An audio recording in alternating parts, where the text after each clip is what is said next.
направим още един опит. Винаги успяваме. Ние, танцорите, по принцип не се отказваме, колкото и да изглежда ситуацията безнадежна.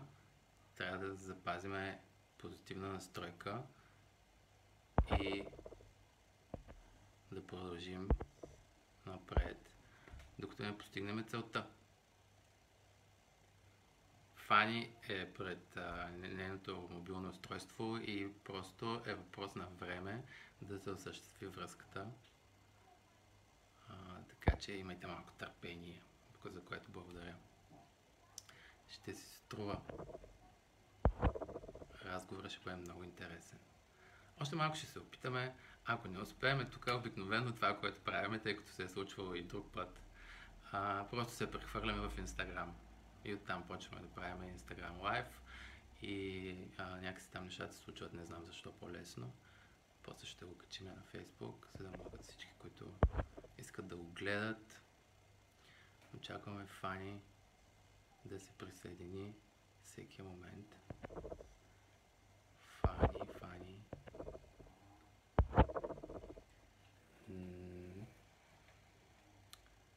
Да.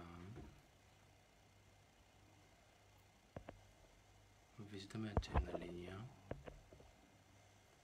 Yes! Ето сега вече стана. Готови ли сте? След много кратко. Ето, вече имаме връзка.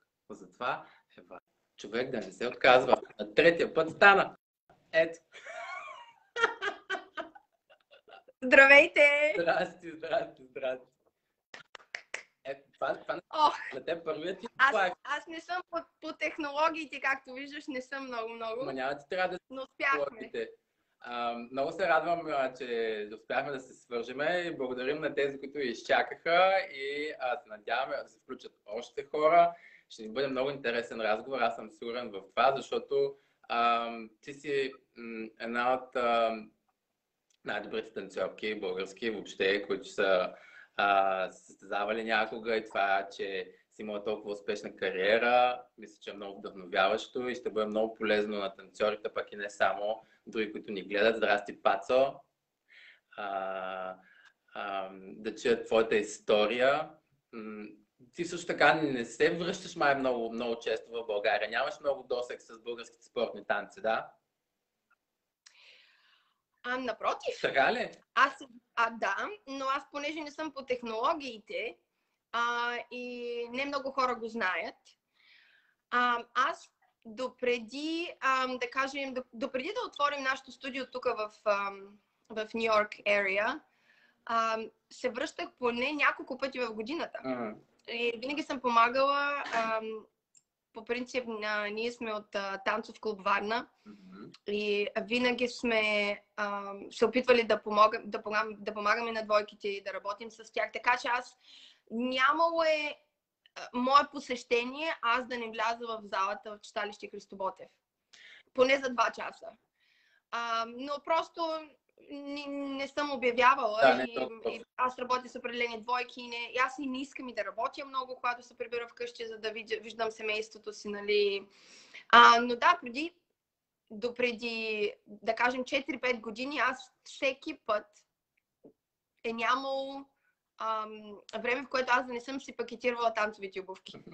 Учителските обувки за България. Танцорите сме така, освен ако не отиваме някъде на почивка, винаги трябва да носим едни танцови обувки с нас, защото никога не знаем.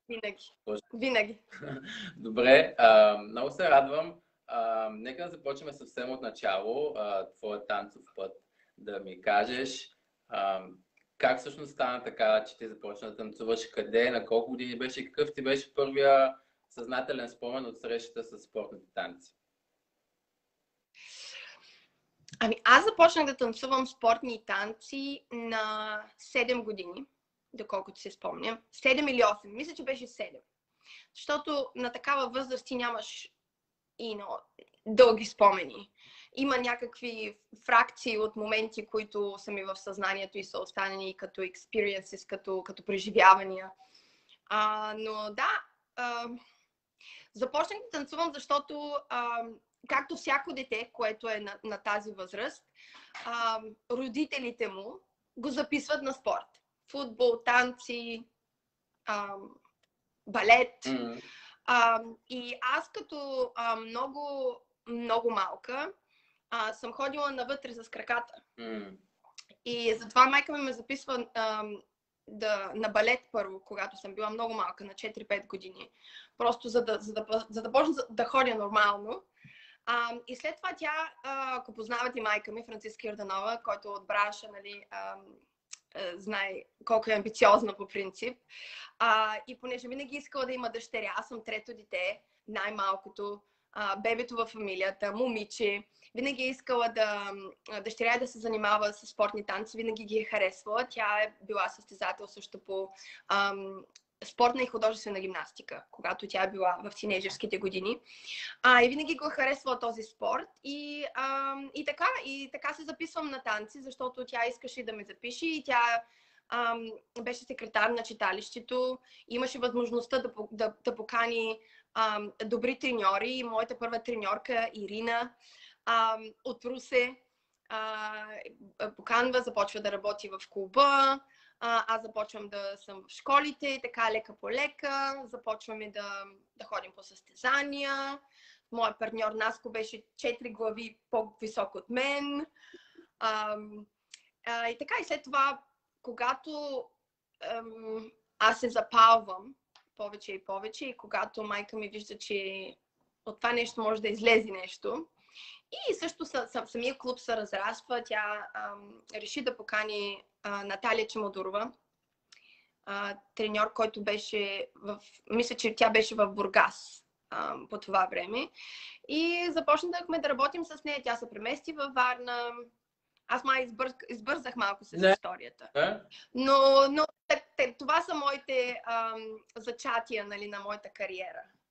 Да, тъй като стана въпрос за майка ти, действително едва ли има някой, който да се занимава с спортни танци в България и да не знае фактически Франциска Йорданова мама, коя е. Тя е изключително активна и много колоритна. Спомена, че от нея може би, нали, е дошла инициативата. Може ли да ми кажеш според теб доколко е важна ролята на родителите за това да насърчават децата да се занимават с каквото и да било, защото сега малко някакси има една тенденция, в която може би прекалено много се дава свобода на децата, то, което иска да прави, то само да реши, то да си прецени, не знам си какво. Как всъщност ти гледаш на това? Или мислиш, че трябва родителя действително да поеме инициативата и да вземе решение? Според мен много зависи от това на каква възраст е детето. Ако детето е вече на 13-14 години, един родител може да му повлияе, но не може да го задължи. Но ако децата са под 10 години, определено не знаят. Аз имам деца под 10 години и те са с много големи... винаги имат мнение за всичко. Но въпреки това, ако родителя наистина иска, може да повлияе детето да се занимава с спорт, който те мислят, че детето може да се реализира.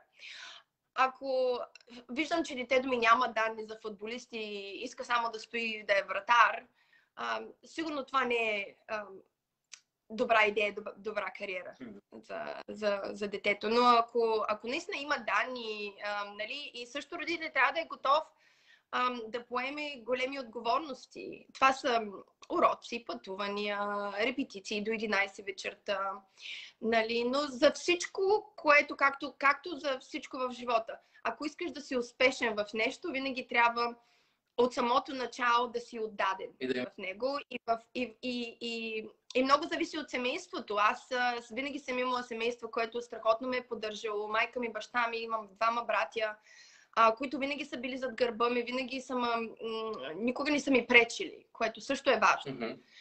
И не е нужно да помагаш, понякога не можеш да помогнеш, но винаги съм имала някакъв съпорт, първата английска дума. Колко е часа? 5 минути ми. Предполагам, че всички я разбират, тъй като се използва масово, не само в Америка. Да. Спомняш ли си коя всъщност беше твоята първа изява или първо състезание, твоята първа изява пред публика? Аз знам, че имахме някакъв концерт в читалище Христо Ботев, където моят партньор Наско, Атанас Павлов, който също е в Америка, 3 глави по-голям от мен. Танцуваше за първи път с бели маратонки. Това няма да го забравя. И след този концерт, мисля, че моята треньорка каза, вече е време за танцови обувки. Но първото състезание, мисля, че беше на тенис кортовите в Варна. Бях с една жълто-златна рокля, и казахме настръхнала, като ламе. Мисля, че беше на 2 части, на една страна. Аз имах, дори не помня, или не знам тази рокля дали беше, или беше една на пиците, което Мирела и Рачето винаги ми се смяха, те казваха, че съм имала някаква черна рокля на пица, черно-оранжево и цветята изглеждали, че все едно съм имала пица на черната рокля на полата. Една от двете рокли беше, не помня коя. Но да, и двете бяха много колоритни и двете си ги спомням. Най-интересно, че аз си спомням всички рокли, които съм имала като дете. Като тинейджър. Това мисля, че е много важно, особено предполагам за момичета повече, защото те много се захващат за костюмите. Това е едно от нещата, които привлича момиченцата да танцуват. Между другото, само да кажа, че Митко праща много поздрави на Фани от нас е Светлето, Митко и Светла от Бургас. Здрасти, Митко и Светле! Продължаваме нататък. Ти имаш една много успешна кариера в България, което е безспорно тогава. Школата на Варна наистина беше много силна и бяхте една групичка от двойки, които бяхте всички много успешни. Ние се спомняме, че беше много интересно всеки път да гледаме, защото имаше някаква така непредсказуемост. Състезанията бяха много непредсказуеми и интересни. До последно не се знаеше кой е на стандарт, кой е на латина, кой е на 10 танца. Може ли да разкажеш малко повече за тези състезателни години в България? Вие сте шампиони на България по стандарт и по многобой. Да. Пламен. С Пламен. Да. С Пламен, Пацо. Да. Повече хора го знаят като Пацо. Да. Извинявай. Откъде да започна?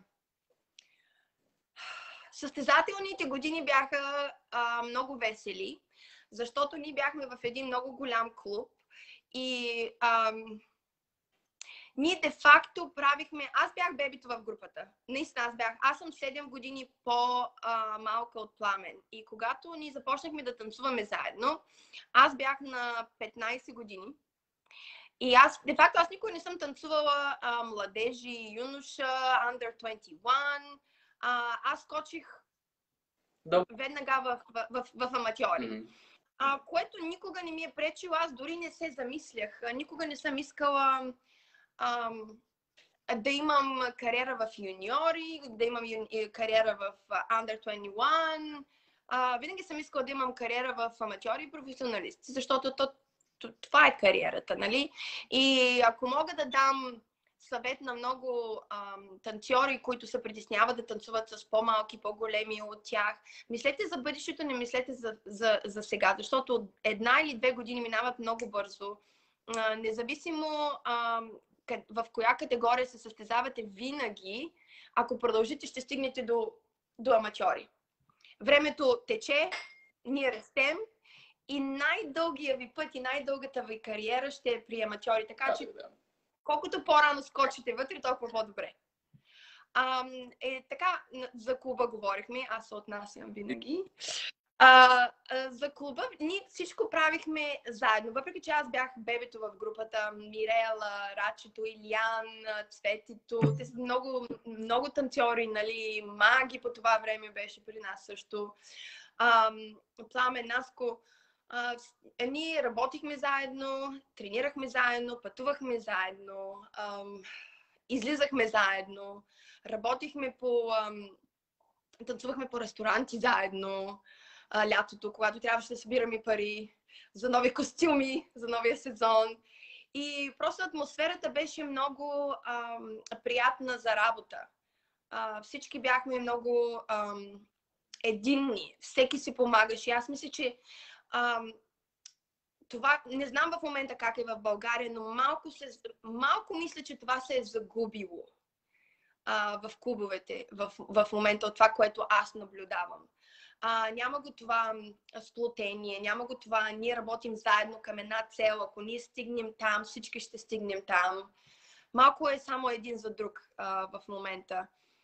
Което е според мен е грешка. Но в клуба мисля, че много голяма роля изигра това, че винаги бяхме много сплотени, много заедно, костюми, винаги имахме някакви идеи, винаги сме споделяли един с друг какво да правим. Поне на мен така ми се е струва. Аз пак, бебето, аз бях на 15 години, когато нали, започнах да танцувам с Пламен. Много ни е помагало това, да стигнем там, където сме, защото винаги сме имали гърбове. В този ред на мисли, нали, както казваш, всички заедно и като група сме правили, така се случи, че за един много кратък период от време цялата тази група изведнъж, както беше на финалите, изчезна и отиде някъде, нали, по света. За теб лично, защото чухме на Пацо историята каква е, но каква е твоята версия? Кое е това нещо, което те провокира? Как взе това решение да заминеш в чужбина и защо точно в Америка? Аз когато заминах за Америка бях на 19 години. И аз мога да кажа, че когато си на 19, в повечето случаи, може би хората са различни, но в повечето случаи, по мои наблюдения, когато си на 19 години, решенията, които взимаш, са много повече емоционални, отколкото логични. Естествено, ако искаш да вземеш някакво емоционално решение, винаги намираш логика. Особено в главата всичко е make sense. Всичко ти е логично, всичко си го обясняваш. Но ще ти дам емоционалния отговор и моят логичен отговор. Емоционалният отговор е, че аз съм винаги била много амбициозна. И аз мисля, че моята част, най-големия ми атрибут към моята, втора английска дума, към моята personality, към моята, помогни ми. Към твоя характер, личност. Характер! Към моя характер е това, че аз имам, че просто съм много амбициозна и аз вярвам в себе си. И винаги съм искала да постигна повече и повече и повече и повече и повече. И когато станеш шампион на България ти искаш повече в твоята кариера, искаш да се изявяваш повече, искаш да ходиш на повече състезания, искаш да взимаш повече уроци, искаш да си заобграден от повече, от по-добри от теб, от по-добри танцори. Вземаш решение, тежко решение, много тежко решение и and you go for it. И просто си преследваш целта. Логичното обяснение е това, че ние имахме... Тогава беше познат. Не ми беше още приятел. Познат, който вече беше в Америка. Казва се Лука Апостолов, които пак всички го познават. И Лука Апостолов работеше в верига от студия в Ред Астер, които търсиха учители. И беше логично с нашата амбиция да заминем за Америка с договор за работа в студио вече, с визи, с работна виза. Всичко е сигурно. Луката ни покани, намери студио, приюти ни, показа ни всичко, помогна ни много. И така стана нашето заминаване. Просто аз мисля, че нашите амбиции бяха високи. По това време в България нямаше никаква възможност за по-голяма реализация. В смисъл, че не можехме да правим повече пари от танците, колкото правихме тогава. Не можехме да си позволим да пътуваме толкова много. Не можехме да си позволим да взимаме толкова уроци. И просто това беше следващата крачка, която трябваше да я вземем. Длъжни бяхме да опитаме. Вече когато се установихте по някакъв начин в Америка първите години, със сигурност не ти е било лесно. Имало ли моменти, в които си искала да се върнеш, да се откажеш, да ти е било толкова трудно, че да си казваш, окей, връщам се обратно, почва да... Да. Да? Един единствен момент, да. Имаше го този момент, когато бях между двама партньора и ми беше много тежко и просто мислех си, може би това е. И тогава вече танците в България и по принцип в Европа започнаха да се глобализира повече. Източна Европа започна да се отвори, да се развива повече и си казах, може би е време. Може би е време. Но така се стекоха обстоятелствата, че се задържах тук, намерих нов партньор, започнах да работя по-усилено, станахме успешни и така. Но това е веднъж съм си мислила, да. И всъщност имало е така. И имала много, сравнително малко танцови партньори си имала в твоята кариера, да? Достатъчно.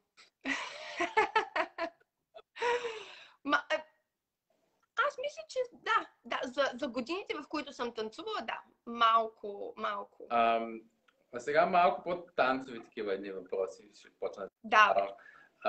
Кое според теб е най-важното? Кои са качествата, които трябва да притежава някой, за да стане добър танцор?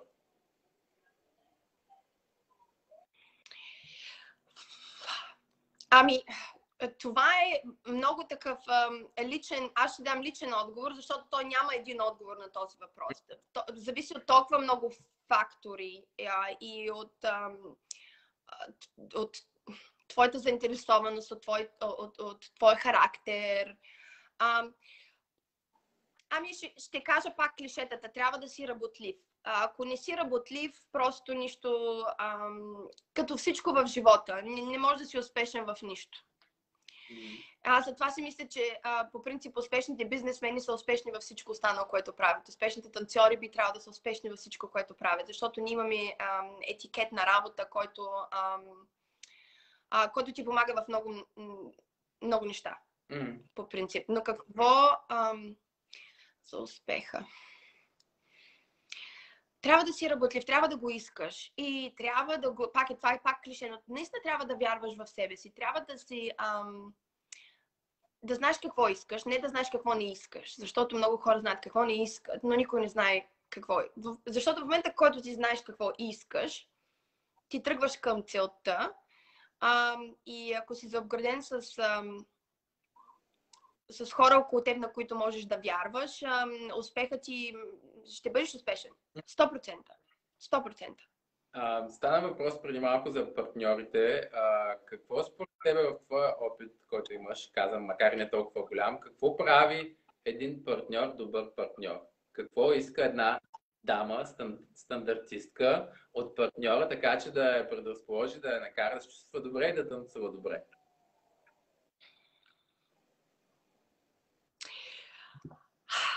Аз съм имала 3-4 различни партньори, които са много различни. Просто много различни. И 4-мата са били много... са имали тотално различен подход. Аз по принцип, според мен, може би според тях не, но според мен аз се адаптирам към всяко партньорство. В смисъл, че мога да се адаптирам много бързо към ситуации, по принцип към партньорство, към характер. Много е важно. Много помага. Много помага и двамата партньора да имат едно и също виждане за стила на танцуването, за това как искат да изглеждат, за чувството, което искат да имат заедно. Това е важно, но не е най-важното. Защото съм имала успешен партньор, в който сме били тотално различни във всичко.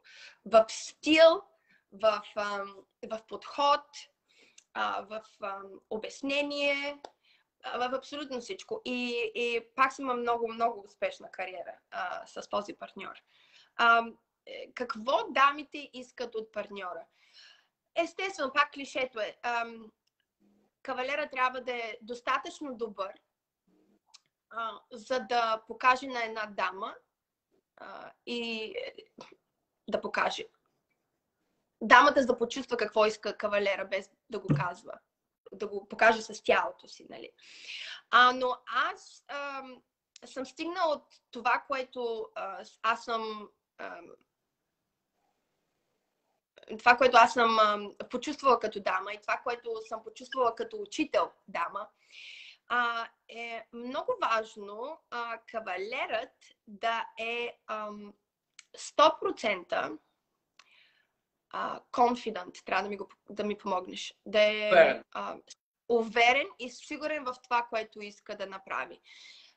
Грешно, вярно, правилно, с музика, без музика. Ако той е уверен, че това го прави, дамата ще го почувства и двойката ще е заедно. Което също за една двойка, според мен най-важното за една двойка е да са заедно. Да. Стандарт, латина, смут, ритъм, това е най-важното за една двойка. Другото, ако не са заедно, какво правим? Така че ако той не е уверен в това, което той прави и иска да направи, става сложно и затова дамите започват да водят или да не следват и всички други проблеми се създават оттам. Значи е много важно за един кавалер да е супер уверен в себе си. А какво е важно или какво прави една дама добра дама?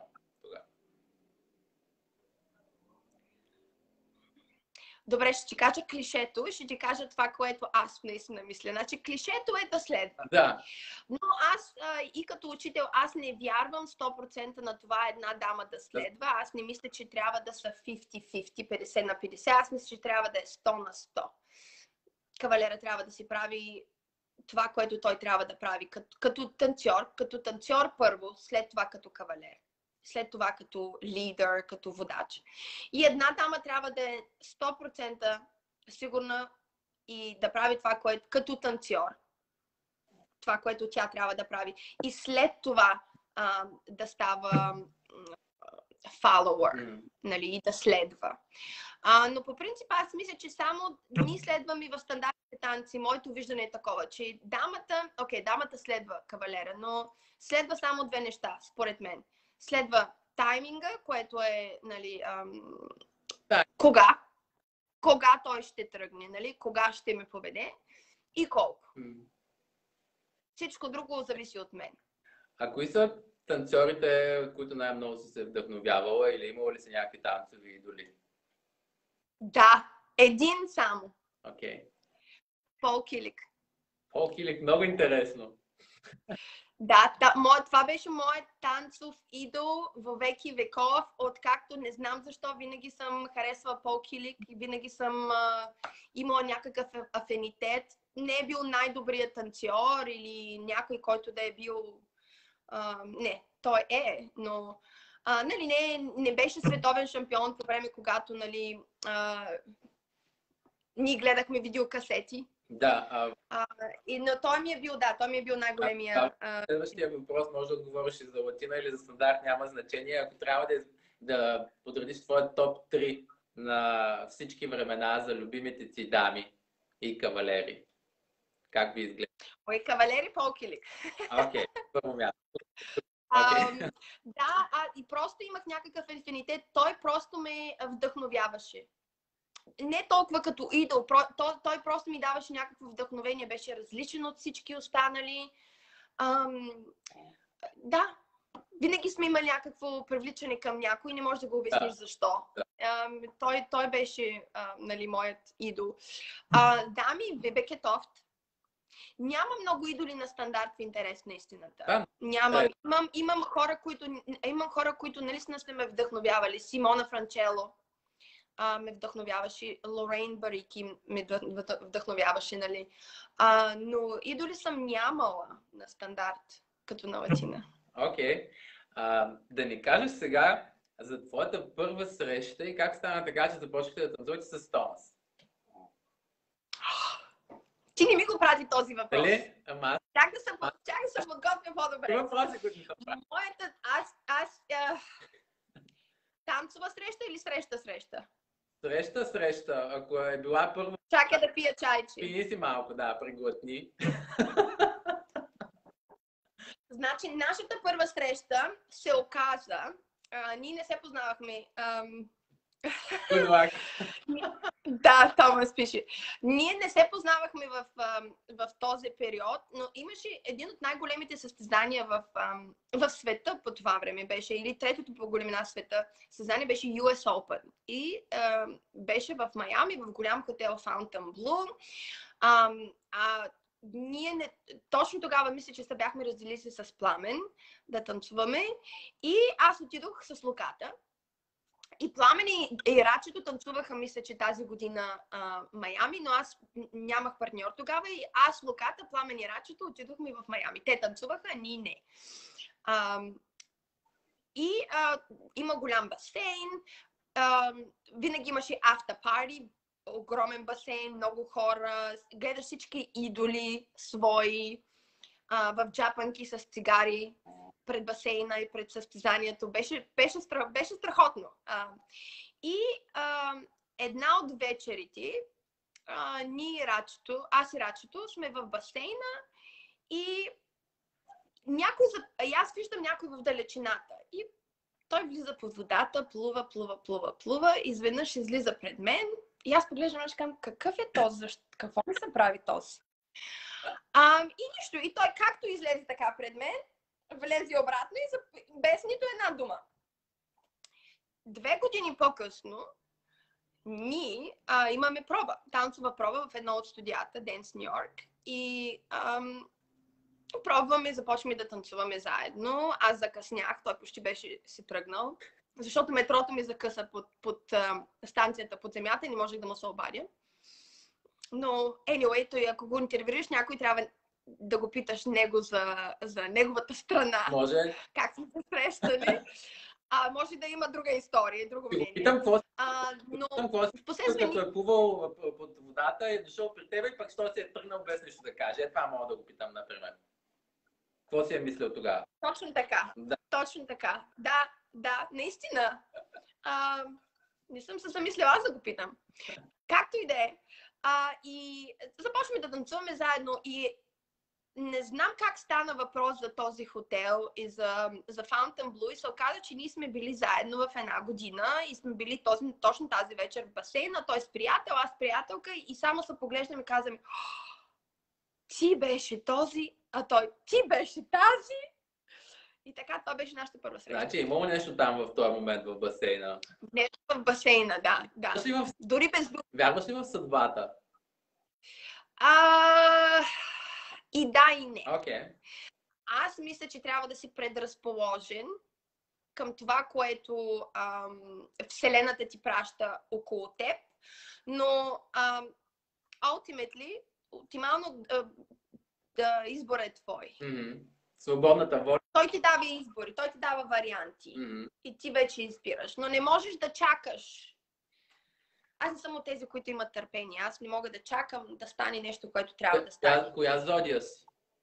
Аз съм дева. Оле, на девите това им е най-голямата добродетел търпението. Какво е това? Това го казвам. Окей. Като сте в най-активните си състезателни години с Томас, как сте тренирали? Да ни кажеш малко повече за вашия тренировъчен режим, по колко часа на ден, всеки ден, едноразово, дворазово, какъв тренировъчен режим сте спазвали? Много рядко сме имали дворазови тренировки, защото винаги работим и преподаваме. И това е като нашата дворазова тренировка, защото танцуваме с ученици, студенти и така нататък и двойки. Но по принцип винаги сме обичали и двамата в началото, когато започнахме да танцуваме заедно, и двамата работихме. Той живееше на едно място, аз живеех на друго. И тренирахме заедно с тогава Макс и Юлия.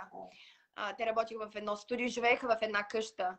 И аз приспивах, това беше къщата хотел, казваме, на Томас. Всички спяха, кой идваше, кой тренираше. И нашата тренировка винаги започваше след работа към 11:30 вечерта.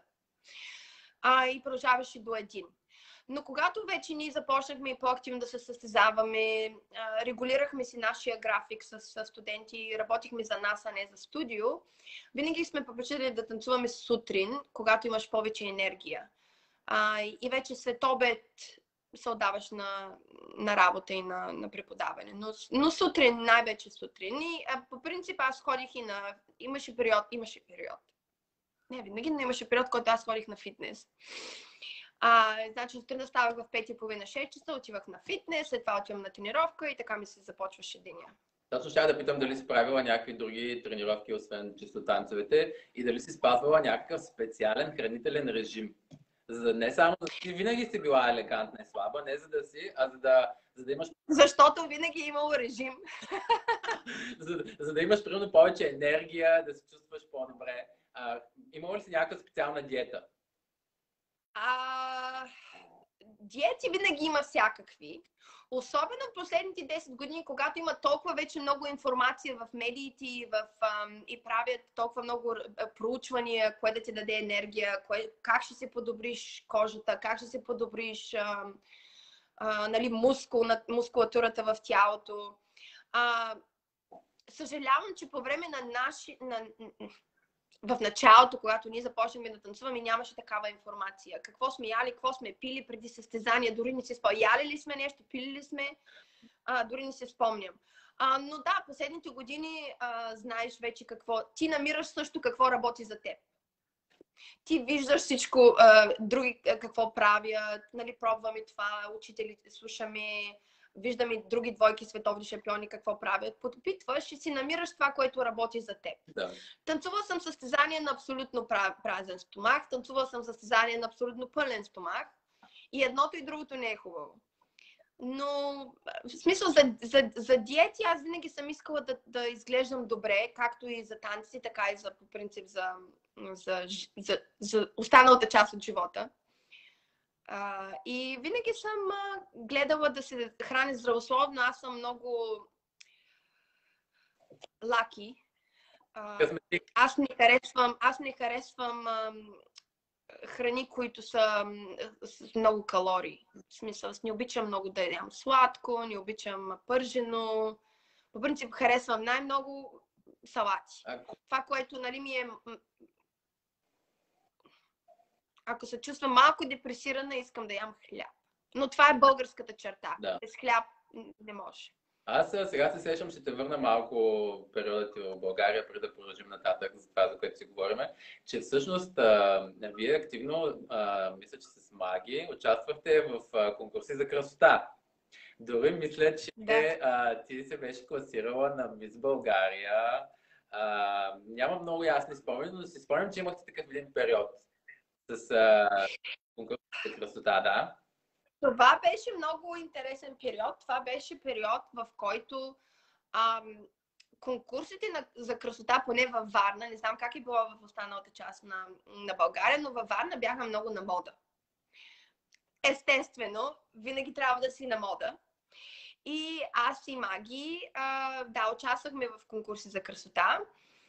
Те бяха много, особено лятото. Но моята цел никога не е била това да стана супер красавица или Мис България или нещо такова. Моята цел винаги е била тази. Имаше наградни фондове. И това се гледаше първо. И аз няма да забравя, бях на... мисля, че беше Мис Албена конкурс за красота, но беше 2 дни преди German Open. И ние нямахме пари да отидем. Нито да вземем автобус, нито да вземем хотел, нито да вземем самолет. Обаче, Пламен, моят партньор, тогава беше голям стимул и той казах, ще участваме Мис Черно море. Той пише сега. Не беше Мис Черно море. Беше Мис Албена, мисля, че. Както и да, няма значение. И той каза, ще участваме на Мис Албена, защото наградния фонд е еди какъв си. И аз казвам, ще участваме. Да, записваме да. И казах, добре, диета, ябълки, трябва да се ядат само, няма как, нали? И участвахме в Мис Албена. И той каза, трябва да отидем на German Open. Как няма да ходим на German Open? Аз нямаме пари. Я казах, добре. Ми харесва да се обличам. Трябва да спечелим, разбира се, за да вземем пари. И така направихме. И конкурса свърши, мисля, че беше в събота или в петък, не помня точно кога, и спечелих. И вземахме наградния фонд. И заради това можехме да си позволим да купим билет от Варна до София в 4 следобед, в 4 вечер, сутринта, веднага след Мис Обена. Пакетирахме се набързо, ще участваме. Да, и купихме билет Варна, София, защото иначе нямаше да успеем с влака след конкурса да отидем. И затова аз трябваше да спечеля. Да. И така отидохме на German Open и можехме да си го позволим. Но това беше главната цел, нали, целта никога не ми е била да бъда мис кралица на красотата. Целта винаги е и номер едно приоритет, винаги за мен са били танците. Аз имах и предложение да замина за Париж, да съм модел там, но винаги съм искала да танцувам. Девите по принцип са много организирани. Ти имаш ли си някаква програма или дневен режим такъв, който си следваш? Не става просто конкретно само за танците, някаква рутина, към която се придържаш. Аз полудявам, когато има хаос около мен. Хаос. За мен организацията най-вече важи за дома. Всичко трябва да е подредено, организирано, където трябва да е, но това ми е най-големия недостатък. Според мен и предимство. Не обичам изненади, в смисъл, обичам всичко да имам график, да знам, окей, 7 часа правя това, 8 часа правя това, утре правя това. Така си разпределям деня по-добре. Просто това ми е моята personality.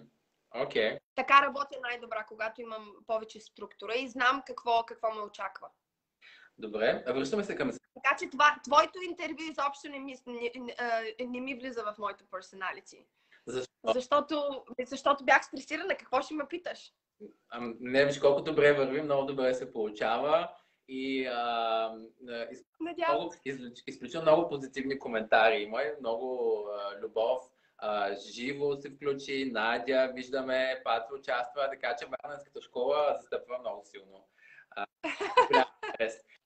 Продължаваме с състезанията. Можеш ли да ни кажеш, кое ти е най-любимото състезание от всички, на които си участвала? Някое място, където винаги си обичала да се връщаш и се чувствала специално и различно някакси?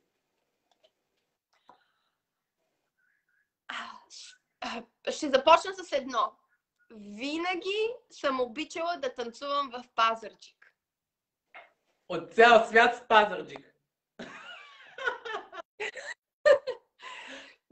Не знам защо, защото винаги сме се класирали добре. Винаги, нали знаеш, когато танцуваш състезание, по принцип имаш добри дни и лоши дни, но винаги сме имали добри дни в Пазарджик с Пламен и винаги нашия клуб се е класирал добре и винаги сме имали хубави емоции. И винаги съм си харесвала роклите, с които съм танцувала. Винаги съм била inspired. Вдъхновена съм била, когато съм танцувала там. Не знам, Пазарджик си го спомня много... Все още мога да си спомня залата, в която съм била, как се влиза, с облекалните, не знам защо. Но Пазарджик ми е било много любимо състезание. Естествено, всяко състезание във Варна в спортна зала. Но Пазарджик го имам като състезание, което си спомням. А вече на световната сцена UK е било моето любимо състезание.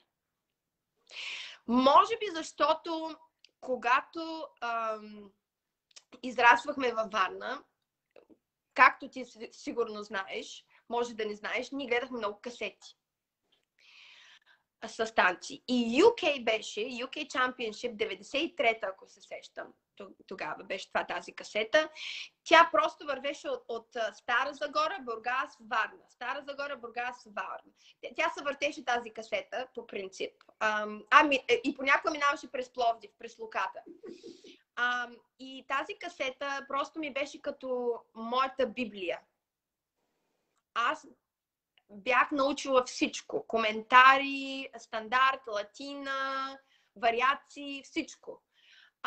И винаги съм гледала на UK като състезание, което много ми е допадало.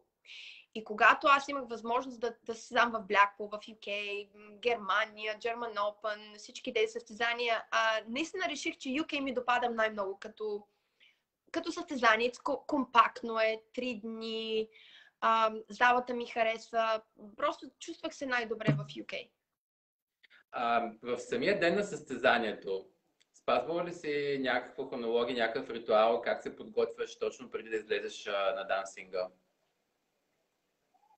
Аз по принцип не обичам да говоря с хора, обичам да се настройвам сама със себе си.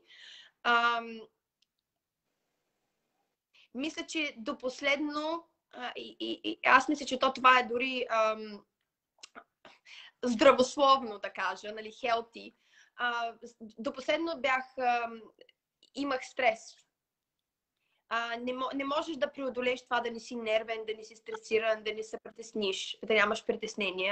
Ако ти го загубиш това, значи не трябва да спреш да се състезаваш. Но по принцип аз обичам да не говоря много себе си, да се настроиш и така излизаш на паркета. Но всеки си е различен. Ти как се мотивираш повече от успехите или от неуспехите?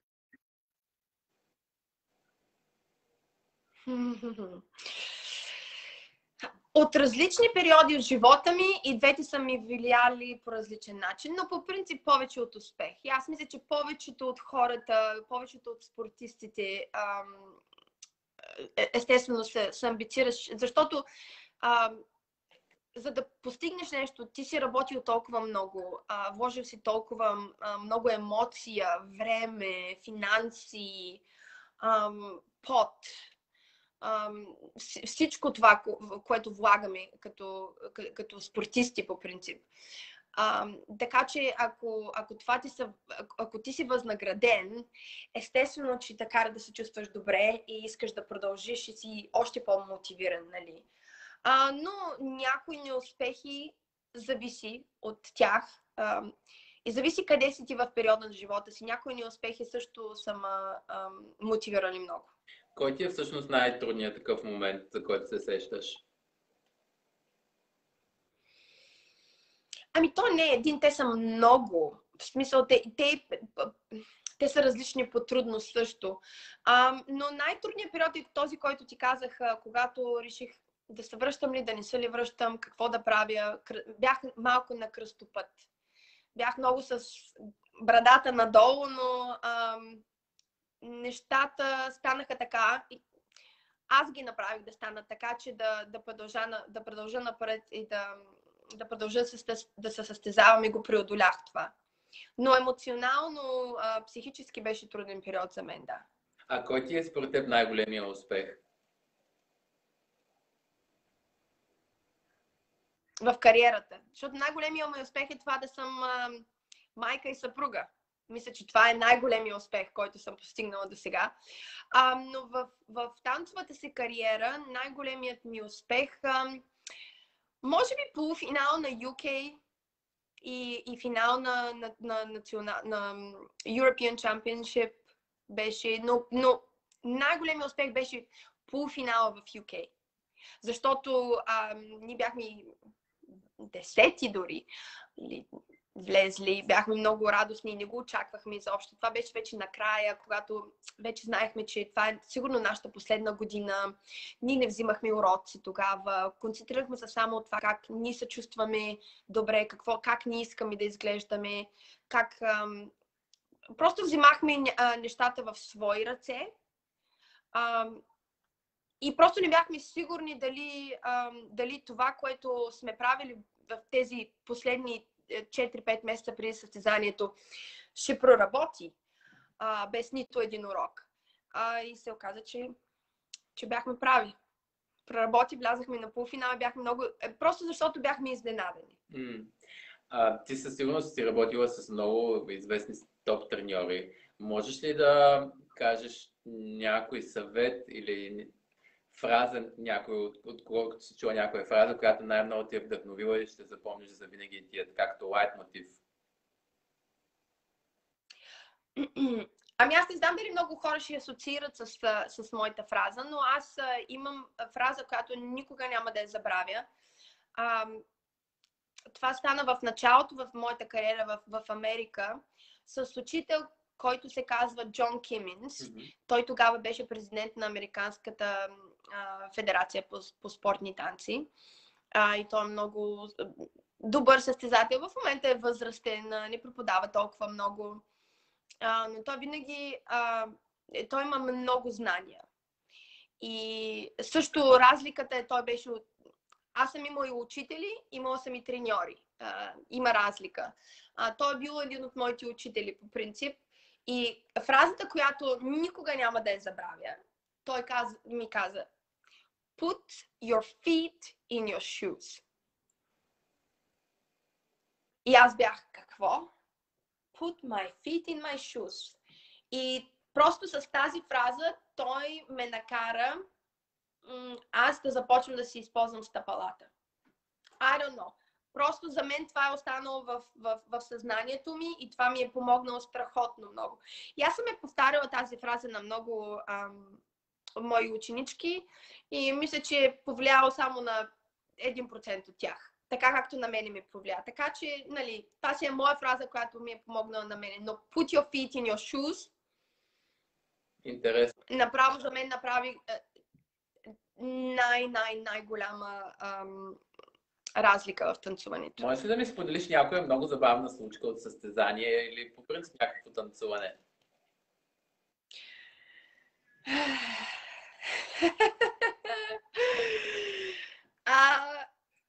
Повечето забавни случки винаги се случват, когато започваш кариерата си, а не когато я свършваш, защото ставаме прекалено сериозни, да, и прекалено много го искаме.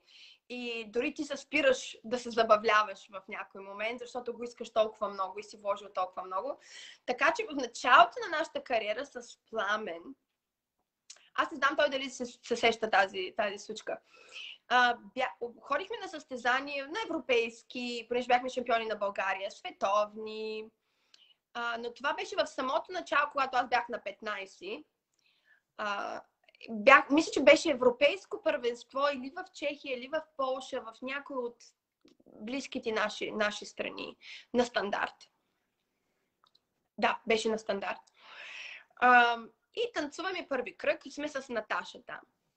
И танцуваме първи кръг, валса минава страхотно, стигаме до танго. Започваме да танцуваме танго, изведнъж двойка ни блъска и Пламен спира. Спомня си. Той пази, че се Пламен си спомня. И когато двойката ни спира, Пламен напред-назад. Аз усещам, че няма никой около нас, може да си продължи да танцува. Няма проблем. Това е в началото на танца. Нали, първите 10-15 секунди. Напред-назад и нищо. И не мръдва. Паци, давай! Не си говорим. Забравих си вариацията. Окей. Basic. Забравих Basic. Той толкова се стресира, че след 20 години да танцуваш стандарт, си забрави Basic стъпка на танго. И до края на танца ние се кладихме от крак на крак, напред-назад, ляво-надясно. Това беше нашето танго. Мисля, че минахме кръг. Как паца, ако ние минем този кръг, просто това ще е чудо. Защото на танго със сигурност сме нямали нито един хикс. Но това беше смешно. И ние просто, аз дори не бях ядосан. Аз не можех да спра да се смея, когато излизахме от паркета. Само гледахме да излезем в другия ъгъл, не там, където беше Наташа. Защото щяхме да чуем. Да. Така. Това беше смешното. Да, наистина много забавно. Как вече и съдия, ти съдействаш на едни от най-големите състезания в Щатите. Можеш ли да кажеш дали по някакъв начин ти се е променило, виждайки нещата отстрани, някакси възгледа за танците е различно от това, което си мислила преди като си танцуваш, нещо да ти се е струвало различно, което сега да си даваш сметка, че въобще не е така, както си мислила?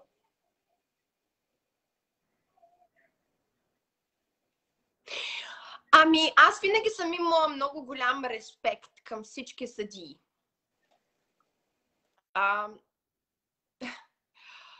Сега, когато съм от другата страна, просто осъзнавам колко по принцип, поне от моето обкръжение, така както аз съм.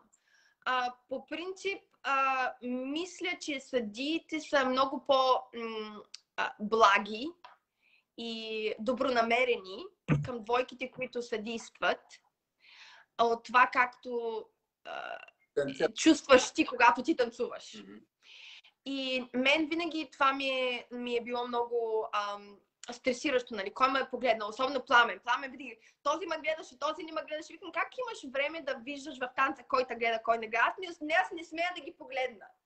Нали? Това ме е стресирало винаги, но нещата не са такива. Винаги мисля, че много, не, може би не всички, но много от съдиите са много по-добронамерени към двойките, отколкото, нали, си личи. Защото всички сме сериозни, всички бързаме да отменим, да напишем хикс, да ни изтървем номера и затова изглеждаме сериозни. Но по принцип, да, не се страхувайте. Ако трябва да дам съвет, не се страхувайте от съдиите, всички са добре. Всички искат да танцуват и по-добре, и по-добре, и по-добре. Да, това мисля, че е много важно за танцорите да го имат предвид, че не това те си мислят и съдиите. Окей, вие имате от няколко години свое танцово студио. Може ли да разкажеш малко повече за това? Ние имаме танцово студио, което ние сме част от верига Arthur Murray. Ние имаме 275 студия в целия свят. И това е студио за социални танци. Аз не знам как се казва в България социални танци, го казват. Да. Като за хоби денсинг. И имаме всякакви възрастови. Имаме деца, имаме тинейджери, имаме възрастни хора, имаме средна възраст хора, имаме синглс, имаме двойки. Всичко, който иска да танцува, може да дойде да танцува при нас. И това от 5 години сме отворили малко. Пандемията ни попречи, но нашите студенти са много, как се казва, мотивирани и обичат да танцуват и харесват атмосферата в студиото. И затова мога да кажа, че преодоляхме пандемията. Точно това ще я да питам, как се справихте в условията на пандемията, как успяхте да задържите интереса и мотивацията на учениците да се занимават с танци? Не е лесно, защото когато имаш студио за танци, ти трябва да угодиш не само на една двойка, трябва да угодиш на много хора с много пред. Това са също успешни хора, с много успешни професии, с много мнения. И е много трудно да успееш, нали, да угодиш на всеки студент, за всеки ученик, който имаш в студиото. Но нашата система работи, мисля, че се справихме добре с всичко. Правим партита, въпреки всичко, носим маски. В момента свалят маските. Не е задължително да носиш маска, ако си вакциниран в Ню Джерси. Така че нещата лека по лека, слава на Богу, изглаждат. Но не беше лесно. Ти вакцинира ли се? Аз съм вакцинирана, да. Окей. Да те питам, какво мислиш за онлайн уроците? Това са някаква необходимост, която всички свикнахме, или може да е нещо, което за бъдеще също да използваме и да ни бъде много полезно? И двете. Аз мисля, че онлайн уроците започнаха един нов тренд, който е една голяма възможност, който много двойки, които не могат да си позволят да пътуват, да плащат хотели и разходи, е много добра възможност да имат такъв достъп. Мисля, че технологията в този смисъл ще помогне много на танцорите, но това, което ти дава един контакт и тази енергия, която ще имаш с учителя на живо, не може никога да се сравни с нищо онлайн. Ако е комбинация, сигурно ще е добре, но ако е само онлайн, мисля, че няма да е бенефита няма да е толкова. Аз също мисля, че много зависи от самото ниво на учениците, защото не всеки може да възприема само онлайн. Окей, да ни кажеш малко повече, сега предстои следващия месец. във Варна да се случи нещо много интересно и това е Summer Dance Open. Може ли да ни кажеш малко повече за това събитие, какво може да очакват всички? Защото имаме ученици, които знам, че са се запътили на там и се очаква с голям интерес. Вие ще дойдете ли? Ами, не знам още. Не съм много сигурен. Виж как те поставих лайв. Как те поставих лайв на... Ти там ли ще бъдеш? Разбира се, че ще бъда там. Окей. Добре. Поканвам ви официално. Благодаря, най-официално благодаря за поканата. Сега вече ще гледаме на нея по друг начин. Радвам се. Ами Варна Summer Dance Camp се роди като идея за Dance Camp първо. Ще имаме, за първи път в България ще се организира Pro-Am състезание. Това е чудесно. Това е номер 1.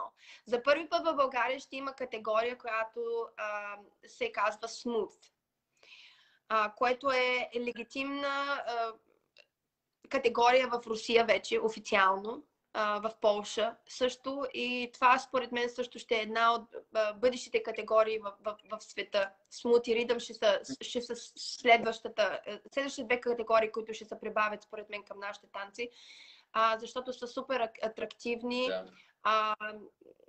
competitive, много състезателни и защо не? Да.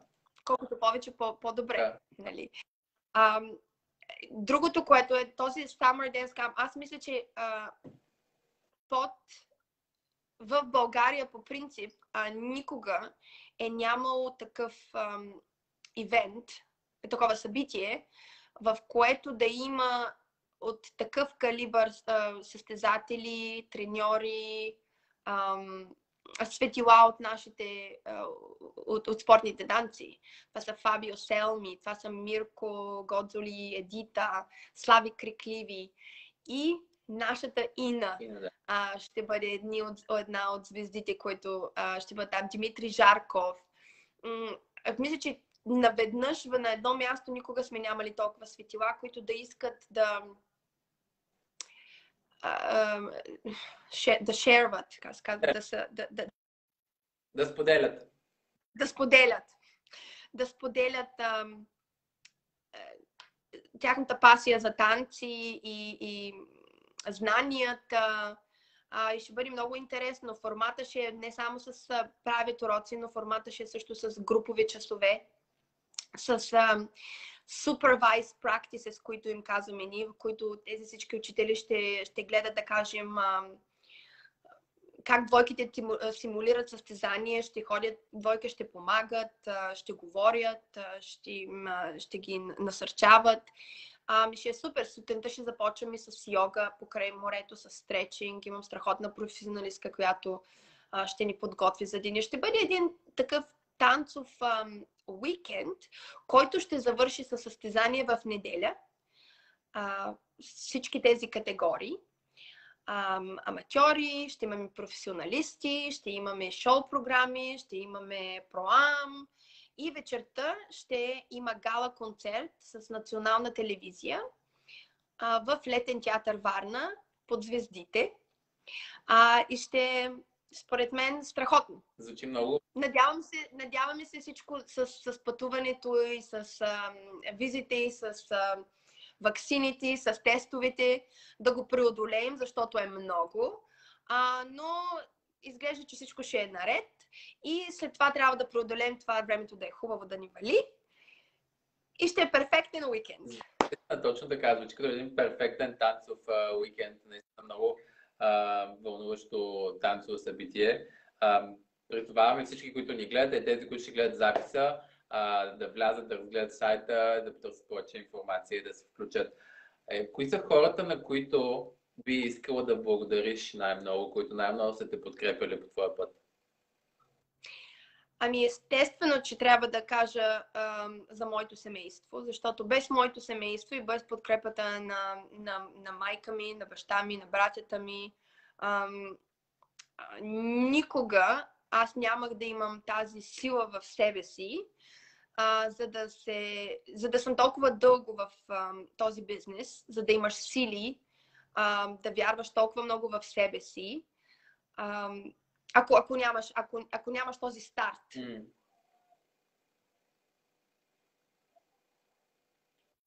Някой ми звъни. Да, особено на майка ми, която толкова много ме е поддържала и ми е помагала, особено в началото. Нали? И продължава да ми помага все още за много неща. Искам да благодаря на всичките си партньори, от които съм научила толкова много. Толкова много. Всичките си приятели тук, които са в Америка, които все още сме приятели и все още се събираме и все още се смеем и все още създаваме спомени и преживявания заедно. Кой друг? На Лука. Специални благодарности на Лука, защото той винаги е бил до мен, Лука Апостолов. Винаги е бил до мен в най-тежките ми периоди, когато съм била тук. На Габи, на всички, които са били до мен, всички са ми помагали, всички са ми давали някакви нужни съвети. Всички са ме окуражавали. Просто имаме страхотни отношения с всички българи, които сме от една генерация от България. Тук все още сме заедно, все още се събираме, както казах. Това ме кара много да се радвам, защото по принцип тук в Нью-Йорк малко всички малцинства, как на руснаци, украинци, поляци, всички ни завиждат малко или много, защото ние сме приятели от 30 години. И продължаваме да сме, въпреки че сме се състезавали заедно, наистина състезавали заедно, винаги преодоляваме факта, че ние сме състезатели и си оставаме приятели до ден днешен. И благодаря на моя мъж, на моят последен танцов партньор. Защото, както казах ми, много е трудно да се сработиш с някой и да работиш с него, да танцуваш с него, да живееш с него, да имаш един бизнес заедно. И това, че преодоляхме, за нас беше... ние си казахме, ако ние можем и успеем да сме заедно и да танцуваме заедно толкова време, да сме женени заедно ще бъде песен. Това беше нашия тест. Ако ние успеем да танцуваме заедно толкова време, всичко останало ще е лесно. Да използвам момента да те попитам какво мислиш, че всъщност каква е тайната на това? Двойката, която е заедно извън дансинга, да има много дълга танцова кариера. Повечето смятат, че това е някакъв един вид някаква пречка. Аз пък мисля, че напротив, точно така партньорствата могат да издържат по-дълго. Затова толкова партньорства, които знаем, толкова танцори с големи титли, по принцип, те са в двойка заедно. Естествено, това пречи, понеже се познавате на личен, по-лично. И знаеш всичко за този човек. Но по принцип и това е нещо, което малко също пречи. И заради това много партньорства се разделят. Поради тази причина, защото те са заедно. Просто трябва да намериш човека, с който компромиси винаги трябва да правиш с всичко. И с всеки. Колкото и да са сработени един с друг, винаги трябва да си готов да правиш компромиси във всяка една сфера от живота. Според мен във всяка една връзка. Дали е бизнес връзка, дали е танцова връзка, дали е лична връзка. Просто ти трябва да решиш за себе си доколко искаш да направиш компромиса. Къде ти е лимита? Какво все още би искала да се случи в твоята танцова кариера? В моята танцова кариера? Да. Аз нямам танцова кариера. Нямаш. Това пак си е част, в смисъл ти си част от танцовия свят. Понякога. Аз в моята треньорска кариера, аз мисля, че съм постигнала много мои ученици, аз съм ги учила от 12-13 годишни Оскар и Каролина. Те станаха Blackpool Champions на Rising Star и Under 21, без нито един урок в Англия, само уроци с нас. Всеки ден в залата. Станаха втори на Rising Star стандарт. Де факто, според мен, аз мисля, че най-голямата награда за един треньор е когато неговите ученици започнат да имат по-добри класации от това, което треньора е имал. И аз мога да кажа, че това ми е най-големият успех като треньор. По принцип, какво искам? Спортните танци са нещо много интересно. Аз просто нямам търпение. Те толкова се измениха в последните 5-10 години, че аз просто седя с пуканките и искам да видя на къде всичко ще отиде. Как всичко ще се завърти. Просто е много интересен свят. Мой един много добър приятел, Юджин Кацеман, винаги ми е казвал when you dancer, always a dancer. Ние дори да не сме 100% с двата крака в танците, винаги ще гледаме, винаги ще се оглеждаме, винаги ще търсим какво е станало, как са се развили танците, но според мен аз просто искам да видя на къде всичко ще тръгне. Стиловите в момента са толкова по-различни от това, което когато ние танцувахме. Ще е много интересно и аз продължавам да се развивам. Аз уча всеки ден, се научавам на нещо ново. Какво би искала да кажеш на българските танцори? Едно, те са много. Каквото искаш, може да им кажеш и колкото искаш. Какво искам да кажа на българските танцори? Искам да им кажа, че българите като такава малка нация, защото сме малък народ, нямаме много хора в България, в сравнение с Полша, Русия. Ние сме много талантливи. Много талантливи. Не само физически, защото таланта не е само физически данни. Таланта е по принцип... виждал съм много талантливи тела, но много неталантливи мозъци. Таланта по принцип е цялостната интерпретация на танца. И аз мисля, че ние сме много различни. По принцип. Българите ние сме много различни от... Като видиш една руска двойка, можеш да кажеш, това е руска двойка. Нали? Като видиш италианска двойка на стандарт, кажем, това е италианска двойка. При нас ние сме всички, не можеш да отъждествиш в едно, което е страхотно. Според мен затова ние сме супер талантлива нация. Ние сме много различни. Като се замислиш колко успешни хора имаме по цял свят от такава малка държава. Процентно, нашия процент е много голям. Нали, в сравнение с една голяма Русия или една голяма Германия, една голяма Полша, една голяма Америка. Просто не си губете таланта и дисциплина, важна, но това мисля, че всички го знаят. Но дисциплина до каква степен? Всички си мислят, че те са дисциплинирани. Дисциплината,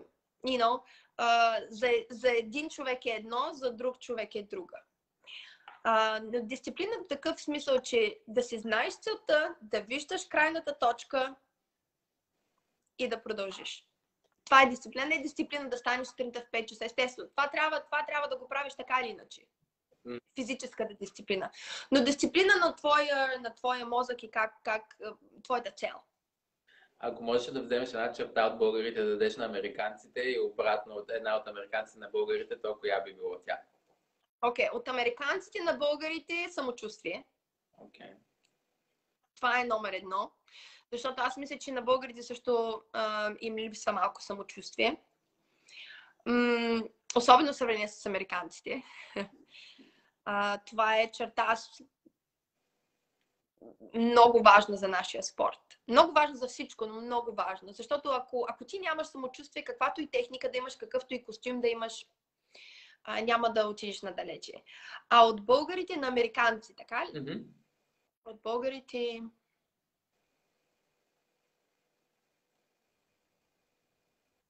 Ние не се отказваме много лесно. Аз мисля, че американците се отказват. това няма да проработи, ще пробвам нещо друго. Нали? Дори не говорим само за танци, за различни сфери. А българите ние сме малко като магаретата и натести, което е според мен добра черта. Окей, нещо, което не съм те питал, а би искала да кажеш, ако съм пропуснал да те питам за нещо. Всичко ме пита. Толкова ме пита, че чак не знам как ти го отговорих на всичко. Тогава да завършим с нашия любим въпрос. От дистанцията на времето сега, какво би казала на 20 годишната Фани?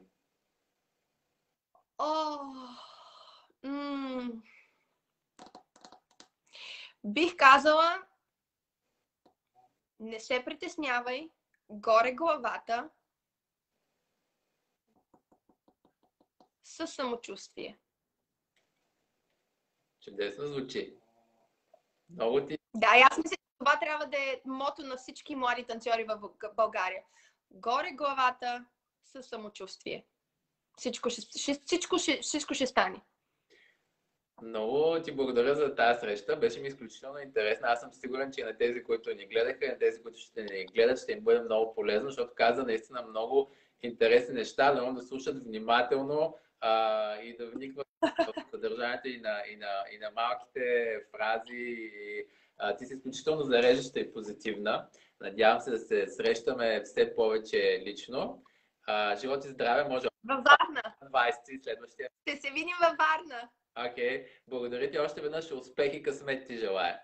Благодаря и на вас. Страхотни сте. Аз гледах няколко интервюта наведнъж на теб и на Павлина. Страхотни сте. Това трябва да ти е бизнеса. Окей, значи за следващите, които ще ги каним, ще слагаме някакви тарифи. След мен. Благодаря ти много още веднъж. Много ми беше приятно. Благодаря много. Чао, чао. Чао! До скоро.